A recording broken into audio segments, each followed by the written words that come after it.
তোমরা যারা কল্যাণী বিশ্ববিদ্যালয়ের অন্তর্গত বিভিন্ন কলেজে এবছর 5th সেমেস্টারে পড়ছো, তোমরা নিশ্চয়ই এতদিনে তোমাদের পরীক্ষার রুটিন পেয়ে গিয়েছো এবং তোমাদের পরীক্ষা একেবারে দোরগোড়ায়। তো আমি 5th সেমেস্টারে যারা জেনারেল পেপার নিয়ে পড়ছো বাংলা, তোমাদের ডিএসসি পেপারের পর্ব 2-এর সাজেশান নিয়ে এই মুহূর্তে আলোচনা করব। তো দেখে নাও সম্পূর্ণ সাজেশানটি। এই প্রশ্নগুলো যদি তোমরা বাড়িতে ঠিকমতো প্রস্তুত করতে পারো তাহলে কিন্তু অবশ্যই পরীক্ষায় সেই মতন করে তোমরা কমন পাবে এবং উত্তর লিখে ভালোভাবে পাশ করে যেতে পারবে।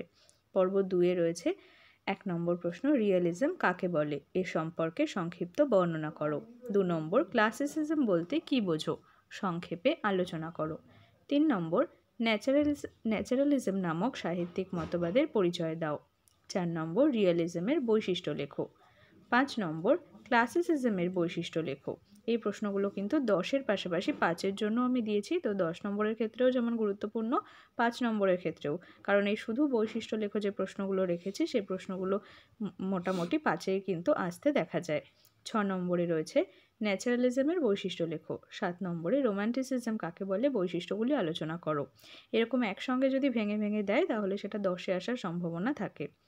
আর 8 নম্বরে রয়েছে, এখানে সবকটা আমি অর করে দিয়েছি স্ল্যাশ দিয়ে, এটা আসলে একটা একটা আলাদা আলাদাভাবে প্রশ্ন আসে যে বাংলা সাহিত্যে রিয়েলিজম অথবা ক্লাসিসিজম অথবা ন্যাচারালিজম অথবা রোম্যান্টিসিজমের প্রভাব লেখো।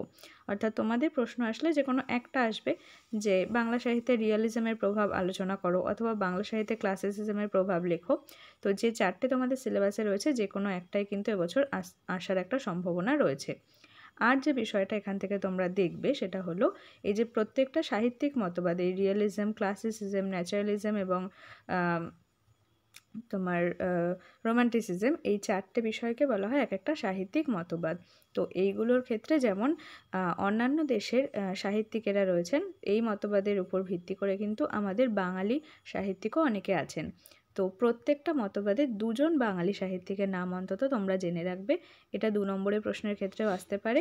5-এর ক্ষেত্রেও কোনো বাঙালিদের প্রভাব বা বাংলা সাহিত্যে যে প্রভাব, সেখানেও তোমাকে বাংলা যে লিখেছেন এই মতবাদের উপর, বাংলায় রচনা করেছেন সেরকম বাঙালি সাহিত্যিকের নাম তোমাকে জানতে হবে। তো 2, 5, 10 যে কোনো প্রশ্নের ক্ষেত্রে কিন্তু এই প্রশ্নগুলো গুরুত্বপূর্ণ। রিয়েলিজম কাকে বলে ছোট করে 2 নম্বরেও আসতে পারে, ক্লাসিসিজম বা ন্যাচারালিজম সবকটার ক্ষেত্রেই। আবার এগুলোর একটা সম্পূর্ণ আলোচনাও যেমন পড়ে রাখবে, পাশাপাশি বৈশিষ্ট্য দেখে রাখবে, বাংলা সাহিত্যে এই মতবাদের কী প্রভাব আছে সেটা দেখে রাখবে এবং কয়েকজন বাঙালি সাহিত্যিকের নামও পড়ে রাখবে।